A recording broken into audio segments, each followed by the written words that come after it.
হিংসাত্মক, সেটা তো ওটা ভগবানের সৃষ্টি, ভগবান ওদের ওইভাবেই সৃষ্টি করেছে, কী করবে, করা যাবে।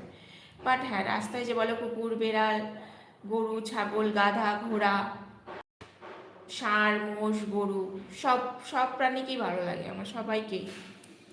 কোনো প্রাণীর প্রতি, হ্যাঁ সুন্দরবনে গিয়েছিলাম বাবা, সুন্দরবন দারুণ অভিজ্ঞতা, সুন্দরবনে গিয়েছি, আবার যাওয়ার ইচ্ছা আছে।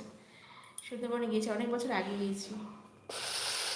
সুন্দরবনে গিয়ে আমি বেবুনের খপ্পরে পড়েছিলাম, বললাম না তোমাকে, গল্প করছিলাম বোধ হয়। তো একটা বাঘ দেখতে পেয়েছিলাম ওই এতে, ঝড়খালিতে, ঝড়খালিতে দেখেছিলাম একটা বাঘ, ঝড়খালিতে দেখতে পেয়েছিলাম।